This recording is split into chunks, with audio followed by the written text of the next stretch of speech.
Hey, moi c'est Kevin, et je suis un master IMRT, ou de pharma comme vous préférez. Dans le cadre de mon UE de neuropsychologie, j'ai choisi de vous parler du Rimonabant, une petite pile magique, pas aussi bonne qu'on aurait pu le croire. Au cours de la vidéo, vous aurez la possibilité de cliquer sur mes références pour en savoir plus, que vous retrouverez en bas dans la description.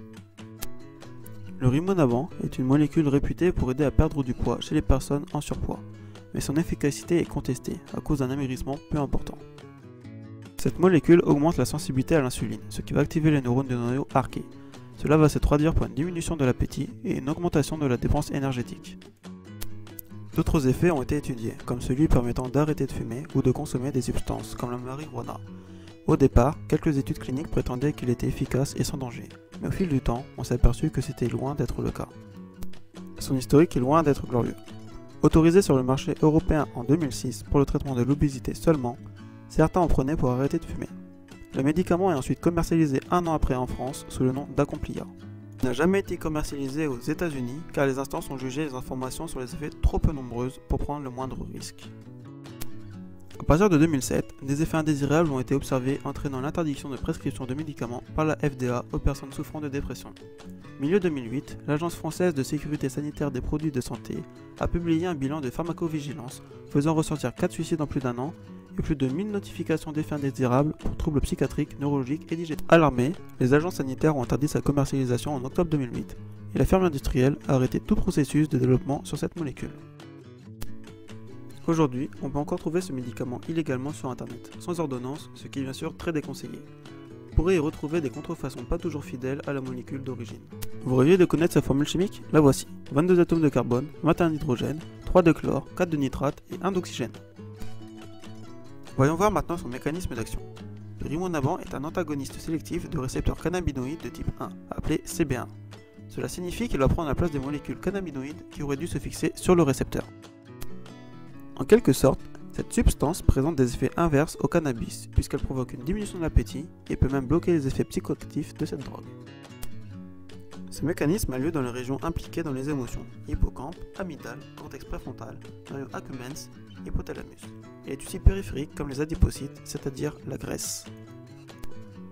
Il agit au niveau des neurones présents dans le circuit mésolimbique, qui relie l'aire tegmentale ventrale dans le mésencéphale, celle qui produit la dopamine et qui est liée au système de la récompense, à des régions du système limbique comme le noyau accumbens et le cortex orbitofrontal pour la prise de décision et le plaisir.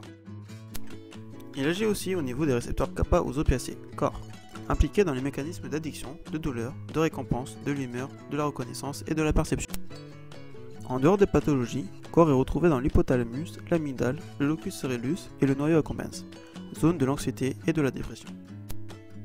Ce récepteur est la cible d'environ 30% des médicaments et est activé par une molécule appelée dynorphine, agoniste et qui peut donc activer des récepteurs morphiniques. Avec ce médicament, les circuits de la récompense qui nous apportent du plaisir, nourriture, sexe, liens sociaux, sont complètement déréglés. Chez les addicts, on a une envie irrépressible de consommer, appelée craving. Ici, c'est tout l'inverse.